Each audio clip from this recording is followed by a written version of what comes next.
بولو جی زبان مولا نے عطا فرمائی. جو دنیا میں مصطفیٰ کی شان میں نہیں بولا وہ قبر میں بھی گنگا ہو کے پڑا رہے. آواز دے کے میسرا کہتا ہے بی بی جس راستے سے گزرتا ہے درخت جھوک جھوک کے سلام کرتے ہیں. بی بی جس راستے سے گزرتا ہے ابر کا ٹکڑا ہوا میں اڑتا اڑتا اس کے پروٹوکول کے لیے اس پہ سایہ کرتے ہوئے چلتا ہے. بی بی فرماتی ہے میں پوچھتی ہوں کوئی عیب ہے تو بیان کر. کہتے ہیں بی بی رستے میں گرمی ہوتی ہے, گرمی میں سفر کے اندر پسینہ آتا ہے, پسینہ کپڑوں میں بستا ہے, کپڑوں میں بدبو ہوتی ہے. اس بدبو کو دور کرنے کے لیے ہم عربوں نے مشک کو, امبر و کستوری کو اپنے پاس رکھا ہوا ہوتا ہے. سفر کی صحبتوں میں جب بھی کوئی کپڑے پہنتا ہے تو وہ خوشبو لگا لیتا ہے.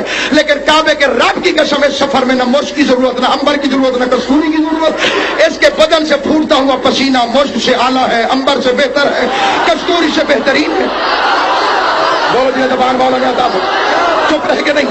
جسے حق محسوس ہو میرے ساتھ ساتھ بولتا ہے.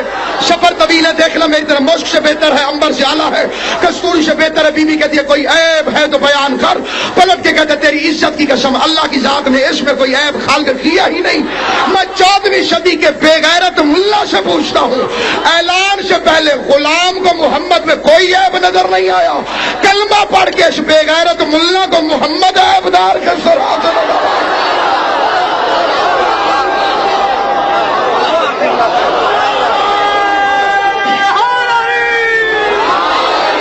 اسے کس طرح سے ذات مصطفیٰ میں عیب نظر آیا. آواز دے کے کہتی ہے میسرا 20 اونٹ بھرے ہوئے سونے کے, 80 اونٹ چاندی, یمن کی جائیداد, تو فتن قبول کر. کام صرف اتنا میرا رشتہ لے. لاڈلے نوکر بھی عجیب ہوتے.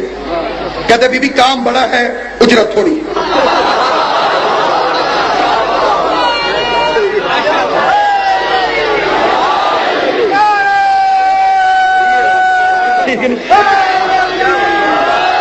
خدیجہ فرماتی ہے پھر منہ سے مانگ, نظریں جھکا کے کہتے ہیں جنت کا وعدہ کر.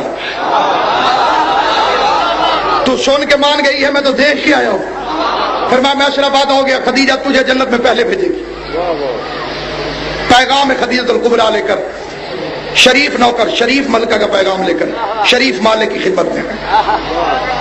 یہاں ایک فکرہ کہنا چاہتا ہوں, قبلہ سے دعا لینے کے لیے بزرگوں سے دعا, لیکن توجہ بھی خاص کر. شریف گھروں کی بیٹیاں اپنا رشتہ خود نہیں بھیجتی. یہ چپ کو سوچ کے دسے کیوں بھائی.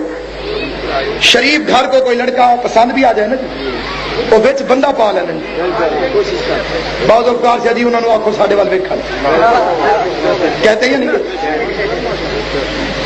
جیسے رسول نے اپنی بیٹی کا رشتہ اللہ کے ذمہ لگایا ہوا تھا.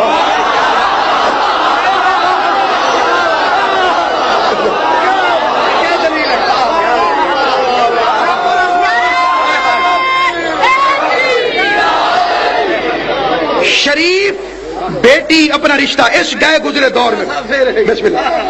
یہ جیسے آپ مولوی صاحبان سے نہیں کہتے مولوی صاحب ہمارے گھر ایک رشتہ ہے, ہمارے قابل کوئی گھر ملے. آپ ہمیں جانتے ہیں, ہم جیسا کوئی گھر ملے, ایسا پڑھا لکھا ایسا شریف کوئی گھر ملے تو کوئی رشتہ دیکھیے. پھر اس مولوی ذاکر کی جتنی رینج ہوتی ہے وہ اپنے اپنے علاقوں میں ان گھروں پہ نگاہ ڈال, اس گھر کے برابر کوئی گھر نظر آئے تو وہاں رشتہ کرتا ہے. نبی نے اپنی بیٹی کا رشتہ لگایا تھا اللہ کے ذمہ. اللہ کی رینج ہے عالمین کے اندر, اسے علی سے اچھا کوئی دولہا نظر آیا ہی نہیں جو محمد مصطفیٰ کے گھر کی ٹکر کو ہو. سارے مل کے حسین بادشاہ وہ بیچ میں بندہ ڈالتے. خدیجہ الکبریٰ شہزادی نے قبلہ اپنا رشتہ خود بھجوایا. میں چاہتی ہوں میرے دولہا بن جاؤ, میں چاہتی ہوں میرے مالک بن جاؤ. اللہ کو خدیجہ کی یہ ادا اتنی پسند آئی. اس نے کہا خدیجہ میں نے عورت کو ناز دیا ہے, وہ پہل نہیں کرتی. تو نے میرے محمد کی عزت کی خاطر اس ناز کو توڑ دیا, اپنا رشتہ خود بھجوایا. جسے پتہ ہو اس بات کا وہ ضرور بولے, اور جو سوچنا چاہے وہ بے شک سوچ کے بولے, اور جسے رات کو سمجھ آئے وہ بے شک رات کو بولے.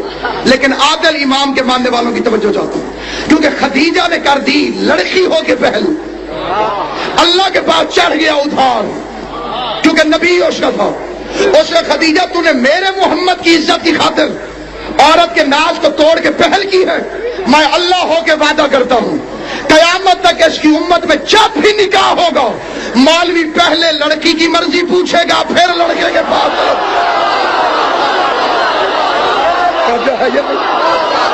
پہلے شادی جائے گا لڑکی کو. میں نے اپنی آنکھوں سے دیکھا ہے لڑکا بالکل تیار ہوتا ہے دستخط کرنے کے لیے اور بندے آ کے کہتے ہیں مولوی صاحب بسم اللہ اور لڑکا تیار ہوتا ہے اور وہ کہتے ہیں جی پہلے ادھر. اگر وہ کہہ دے منظور ہے پھر لڑکے سے